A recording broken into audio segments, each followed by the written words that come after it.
Hello అండి, అందరికీ నమస్కారం. ఇప్పుడు ఆమ్, ఇండియాలో ఒక 5-10 సంవత్సరాల కింద ఎలా ఉండేదంటే ఒక్కొక్క ఇంటికి ఒక్కొక్క సెల్ ఫోన్ ఉండేది. ఒక్కొక్క ఇంటికి ఒక్కొక్క స్కూటర్ ఉండేది. చాలా తక్కువ సంఖ్య ఇల్లులకి మాత్రం ఇంట్లో ఒకటో రెండో కార్లు ఉండేటివి. కానీ ఇప్పుడు ఏమైపోయింది, ఇంటర్మీడియట్ అయిపోయిన పిల్లలకి కూడా సెల్ ఫోన్లు ఉంటున్నాయి. 10th అయిపోయిన పిల్లలకి కూడా కొన్నిసార్లు కొన్ని పరిస్థితులలో తల్లికి ఉండేటటువంటి సెల్ ఫోన్ పిల్లలు ఎక్కువ వాడుకోవడం లాంటిది జరుగుతుంది. అయితే సరే, ఇంట్లో అవసరాలు కాబట్టికే తెచ్చుకుంటున్నాము. ఎవరితోనన్నా మాట్లాడాలి, ఒక నిమిషంలో త్వరగా మనం ఎవరికైనా ఏదైనా చెప్పాలి అని అనుకుంటే త్వరగా చేర్చేటటువంటి ప్రైమరీ మీడియం ఏంటి అని అంటే మొబైల్, సెల్ ఫోన్లు. ఇప్పుడు మన త్వరగా కావాలి, త్వరగా చేరాలి అనే పదంలో మనం తీసుకున్నాం కదా, ఇంటికి ఒక్కొక్కటిగా మొదలయ్యాయి. ఒక టీవీ, ఒక సెల్ ఫోను, ఒక బండి, ఒక 2 వీలర్, ఒక కారు. అక్కడ ఇండియాలో అలా ఉంది. ఇప్పుడు అట్లా కాదులేండి, కొంచెం రెండు బండ్లు అట్లా చదువుకునే పిల్లలు, బీటెక్ పిల్లలు ఇంట్లో ఉంటే ఇప్పుడు వాళ్ళకి కూడా సెల్ ఫోన్లు, తల్లిదండ్రులకి సెల్ ఫోన్లు, పిల్లలకి సెల్ ఫోన్లు.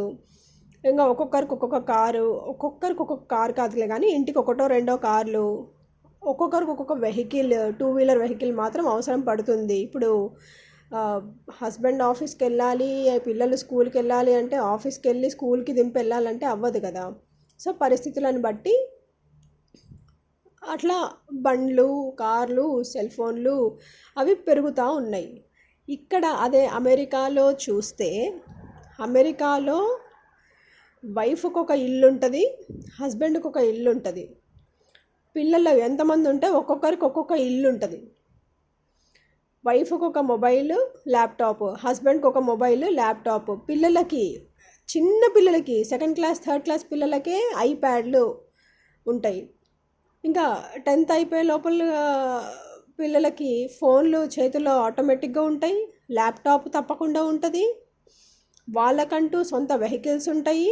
అదే పిల్లలు ఇంకా జాబ్ చేయడం మొదలుపెట్టారంటే వాళ్ళ ఇల్లులు వాళ్ళకు ఉంటాయి, వాళ్ళకి ఇంట్లో కావాల్సిన సామాన్లు ఉంటాయి. అలాగే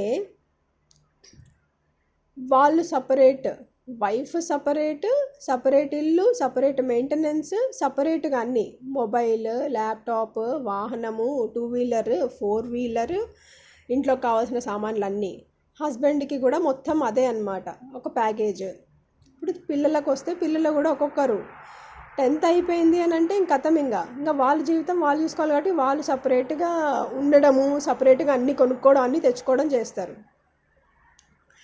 మనము ఒక్కొక్కరి జీవన పదంలో ఒక్కొక్కరికి ఒక్కొక్కటి అవసరం కాబట్టి ఎవరికి ఏం కావాలో అవి కొనుక్కొని వాటి కోసం పరిగెత్తుతున్నాము.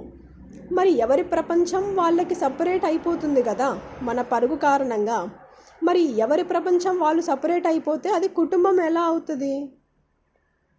కుటుంబంలోని వాళ్ళు ఎలా అవుతారు? మరి మనం యాక్చువల్గా కుటుంబం అని అనుకునే అవసరం అయితే బేసిక్గా ఇక్కడ లేదు అనే చెప్పొచ్చు. ఎందుకంటే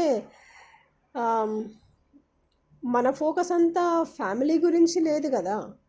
మన ఫోకస్ అంతా నాకేం కావాలి, నేను ఎలా అప్డేట్ అవ్వాలి, నేనేం కొనుక్కోవాలి, నా అవసరాలు తీర్చుకోవడానికి నాకు అది ఏది అవసరము. నాకు ఇప్పుడు ఆఫీస్కి వెళ్ళాలంటే నాకు ఒక విధమైన ల్యాప్టాప్ కావాలి, ఒక విధమైన కార్ కావాలి. నా ఉద్యోగము, నా కళల ప్రపంచంలో నా ఉద్యోగం స్థాయి పెరిగిందంటే నావి కొత్త మొబైల్ రావాలి, ల్యాప్టాప్ కుదిరితే కొత్తది రావాలి, లేదా 4 వీలర్ వెహికల్, 2 వీలర్ కొత్తవి అప్డేట్ కావాలి. మరి నేను నా కళల్లో నెరవేర్చుకునేటందుకే పరిగెత్తుతున్నా. నేను ఎవరి కళల కోసము నేను ఉండటమో, కష్టపడటమో, పరిగెత్తడమో చేయటం లేదు. మరి కుటుంబం ఎలా అవుతుంది అసలు? ఒక ఫ్యామిలీ అనే దాన్ని మనము, ఇది ఫ్యామిలీకి నిదర్శనం అనేటటువంటి క్వాలిటీస్ ఏంటివి, అవి ఎలా ఉండాలి? మీకేమైనా తెలిస్తే నాకు చెప్పండి.